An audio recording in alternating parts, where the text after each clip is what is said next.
Are you a good student? Could you help me with this exercise? Do you speak English? Did you do the homework? Where are you from? Você sabe dizer o que estas frases têm em comum? Você sabe respondê-las? Qual o assunto que iremos tratar em nosso vídeo de hoje? Fique conosco e tudo isso será respondido depois de nossa vinheta.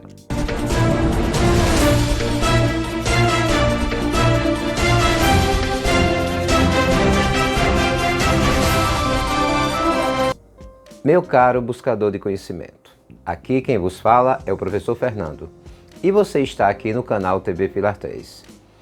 Você sabe como colocar a ordem das palavras em uma pergunta em inglês? A língua inglesa tem várias regras para fazermos perguntas. Podemos usar os interrogativos, podemos usar os verbos auxiliares e outras formas mais. Como eu prometi lá no início do vídeo, lá no teaser, vamos responder a todos os questionamentos. Fique conosco até o fim e tudo será desvendado. Acho que merecemos um voto de confiança. Nos acompanhe nesta aula fantástica. É o canal TV Pilar 3 contribuindo para o seu aprendizado na língua inglesa. Let's go! Let's start the class! Sem verbos auxiliares. Em alguns casos é preciso apenas inverter a ordem sujeito-verbo para a ordem verbo-sujeito, na forma interrogativa. Nos acompanhe aí na tela. Verb to be. Tanto o presente, am, are, is, quanto o passado, was e were, o verbo to be possui a sua forma interrogativa conforme os exemplos a seguir. Frase afirmativa. You are a student. Are you a student? He was in his house yesterday. Was he in his house yesterday? Podemos observar o seguinte: na forma afirmativa, primeiro colocamos o sujeito, you, na primeira frase, depois fazemos a inversão.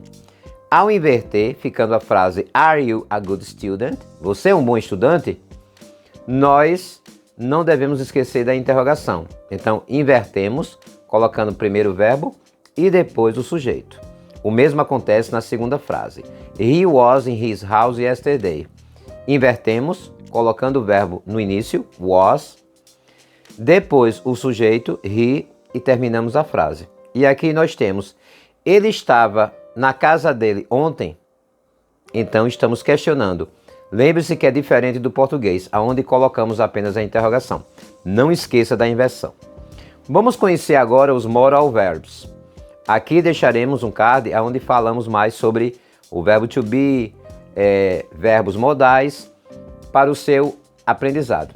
É a contribuição nossa para que você entenda como fazer essas perguntas em inglês. Os modal verbs seguem a mesma regra anterior, ou seja, a inversão do sujeito. Observe as frases. You come here tomorrow? Vai ficar na interrogativa. Can you come here tomorrow? E a segunda frase. You could do this for me? Na interrogativa. Could you do this for me? Observe agora, quem fica no início da frase é o verbo modal. No caso aí temos can na primeira frase e could na segunda frase. Além desses verbos, temos verbos may, verbo might, must, que também são verbos modais. Na frase que colocamos aí com o verbo modal, temos o seguinte. You can come here tomorrow, ficando can you come here tomorrow? Ou seja, você pode vir amanhã? E na segunda frase, you could this for me, ficará na interrogativa. Could you do this for me?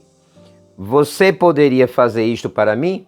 Então, pessoal, os modais também seguem a mesma regra do verbo to be. Auxiliar verbs. A maioria dos verbos do inglês pede uma inversão na ordem vista no item anterior, com o verbo to be e o modal. Mas existem também verbos que trabalham com partículas auxiliares. É o caso do verbo no simple present e no simple past. Primeiras partículas, do ou does. Na primeira frase, nós temos o seguinte. You go to school every day ficará não mais invertendo, e sim colocando a partícula do. Do you go to school every day? Nesse caso, usamos a partícula do porque não estamos tratando da terceira pessoa do singular. He, she ou it. Quando isso acontece, usamos a partícula does, como vemos aí na outra frase. She goes to the gym 5 times a week. Vai ficar, porque tem o sujeito she, terceira pessoa do singular, usamos does. Does she go to the gym 5 times a week? Nesse caso, estamos fazendo a pergunta de acordo com a partícula. Mais uma frase. It rains a lot in December. Vai ficar does it rain a lot in December? Aqui também usamos a partícula does porque temos a terceira pessoa it. Na frase do you go to school every day, está questionando, você vai para a escola todo dia? É uma questão de rotina, every day, todo dia. Na outra frase, does she go to the gym 5 times a week? Ela vai para o ginásio 5 vezes por semana? Também temos uma situação de rotina, né? 5 times a week. São expressões, são locuções de rotina. E na outra frase, does it rain a lot in December? Chove muito em dezembro? Então temos uma situação também rotineira. Essa rotina pode ser diária, semanal, mensal ou anual. O importante é termos essa frequência. Já no passado, temos aí o auxiliar did.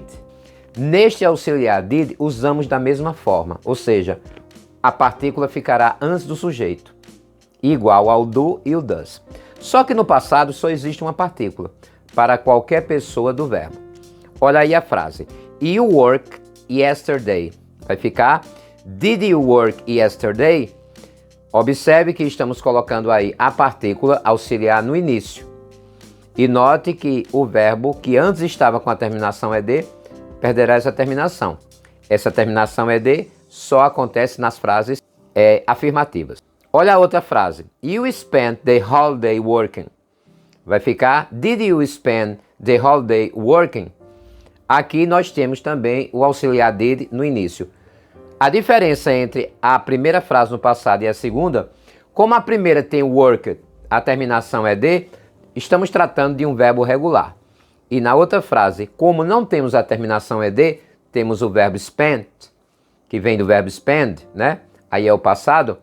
São verbos que pertencem à categoria dos verbos irregulares. Então veja, did you work yesterday? Você trabalhou ontem? Então só o acréscimo dessa partícula did já torna o verbo no passado. E a segunda frase, did you spend the holiday working? Você passa o feriado trabalhando? Então, como eu disse, basta a partícula did para sabermos que é o passado. É importante perceber que o did é usado da mesma maneira tanto dos verbos regulares quanto irregulares. Não esqueçam disso. Mas também poderemos utilizar as formas interrogativas partículas que poderemos, através dela, fazer pergunta. Chamado WH questions ou interrogative pronouns, pronomes interrogativos. Por exemplo, what, how, where, when, why, whose. São palavras que são colocadas no início da frase, mesmo antes de verbos ou partículas auxiliares, como já explicamos aqui. Observe aí o exemplo. You go to the gym every Thursday. Eu posso colocar uma partícula where, um interrogativo. Where do you go every Thursday? E na frase 2 podemos ter You went to your father's house last week. Poderei acrescentar why. Why did you go to your father's house last week? Na primeira frase eu tenho You go to the gym every Thursday. Você vai para o ginásio toda quinta. Aí eu posso perguntar Where do you go every Thursday? Onde? Para onde você vai toda quinta? Na segunda frase, You went to your father's home last week. Você foi para a casa do seu pai na semana passada? Eu posso fazer a pergunta Why did you go to your father's house last week? Por que você foi para a casa do seu pai na última semana, na semana passada? Então eu posso acrescentar essas partículas quando eu utilizo esses pronomes. Eu utilizo no início da frase, como já havia falado, mesmo diante de partículas ou verbos auxiliares. Meu caro buscador de conhecimento, espero que você tenha compreendido porque este conteúdo é de suma importância, de muita importância para a sua vida no aprendizado da língua inglesa. Neste vídeo colocaremos aqui um Progress Quiz. Há muito tempo que eu não faço isso, mas o que é o Progress Quiz? É um teste, é uma prova dentro do próprio vídeo. Se você acompanhou, você vai saber. Colocaremos na tela e eu explicarei. Nos acompanhe. Let's go! Progress Quiz. Let's make questions. Vamos fazer perguntas. Eu colocarei aqui 4 situações e explicarei cada uma delas. Primeira situação. You like chocolate? You like chocolate? Na frase, você gosta de chocolate. Como é que eu coloco esta frase na interrogativa? Eu devo inverter? Eu devo colocar partícula? O que você faria neste caso? Segunda frase. She studies English in the morning. She studies English in the morning. Ela estuda inglês pela manhã. Também, como você colocaria esta frase na interrogativa? O que você acrescentaria? Na terceira situação. Do where work you? Como você desembaralha esta situação e torna essa frase interrogativa? E a última situação. From you, Brazil are. From you, Brazil are. Como é que você vai desembaralhar e tornar essa frase interrogativa? Coloque aqui nos comentários deste vídeo o que você faria nestas 4 situações. As 2 primeiras para passar essa frase para a interrogativa e as 2 últimas desembaralhar na forma interrogativa. E agora, o que fazer? Compartilhar este vídeo para aqueles que precisam aprender esse conteúdo. Espero que eu tenha ajudado. Estarei aqui sempre disposto a contribuir para o seu aprendizado da língua inglesa. Faremos vídeos fantásticos aqui para que você possa decifrar, entender e compreender este universo do inglês. É a contribuição do canal TV Filar 3 para vocês. Deixaremos aqui nos cards e na tela final vídeos com sugestões fantásticas para você compreender este conteúdo. Espero que você assista, espero que você esteja aqui sempre conosco. Aqui é o professor Fernando Pontes, me despedindo e prometendo que nos encontraremos no próximo vídeo, se assim o Senhor nos permitir.